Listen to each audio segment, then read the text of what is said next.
Ito nang simulan agad ng minorya ng Senado ang impeachment trial kay Vice President Sara Duterte. Nagain ng motion sina Senador Risa Ontiveros at Coco Pimentel para dyan. Mula sa Senado, nangunguna sa balita si Camille Samonte. Camille, ano naging punto ng motion ni Pimentel at Ontiveros at anong inaasahan nating senaryo matapos maghain ng motion ang minority bloc? Yes, Gigi, sa kanyang manifestation speech, iginiit si Pimentel na binabatikos na nga ang institusyon ng Senado dahil sa pagkakaantala ng impeachment trial laban kay VP Sara Duterte. Nararapat daw na simulan na ito dahil sa dumaraming panawagan at kabi-kabilang kilos protesta na simulan na ng Senado ang paglilitis sa bise. Gate pa ni Pimentel, seryoso ang mga aligasyon laban sa bise at ang paglilitis ang pinakapatas na aksyon para mabigyan ng due process ang magkabilang panig. Mahalaga rin daw na malaman ng taong bayan ang mga ebidensya na pinagbasehan kaya sinampahan ng impeachment case si VP Sara. Ngayon naman, pagdating sa senaryo, kung mapagbigyan itong motion ng minority group, hihilingin nila na manumpa na ngayon si Senate President Jesus Escudero bilang presiding officer at manumpa na rin ang mga senador na tatayo bilang prosecutor. Kailangan din daw kasi na ma-adopt ang impeachment trial calendar at ang pagbasa ng articles of impeachment at susundan niya ng issuance of summons. Sige.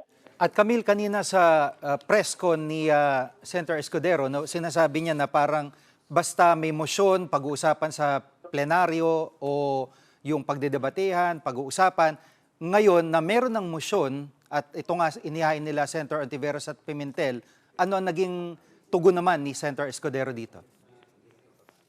Yes, Gigi, yun nga yung paniwala kasi ni SP Escudero na lahat ng bagay ay pwede yung pagbotohan at pagdebatehan nga sa plenaryo. At sa mga oras na ito, wala pang direktang tugon si Escudero kung papayagan ba yung motion ng minority group dahil ito nga sa mga oras na ito pinagdedebatehan ng mga senador dahil nga magkakaiba yung pananaw nila pagdating sa Senate rules at ng Constitution na mag-convene na nga ang impeachment court. Ngayon, ang pinag-uusapan ng mga senador dahil kapag pinayagan na mag-convene na sila bilang impeachment court ngayong araw, hindi ba ito makaka-apekto o maki-question sa kanilang Senate rules?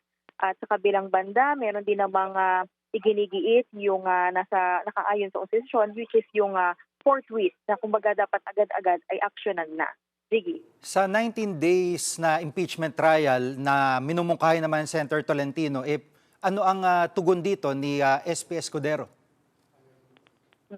Oo, pagdating naman dyan sa 19 days na mungkahi ni Senador Tolentino, hindi sang-ayon dyan si SP Escudero dahil nga sinasabi niya na hindi sapat yung panahon na yan para magpresenta ng ebidensya yung magkabilang panig. Ganyan din yung tingin ng iba niyang kapwa senador at maging yung mga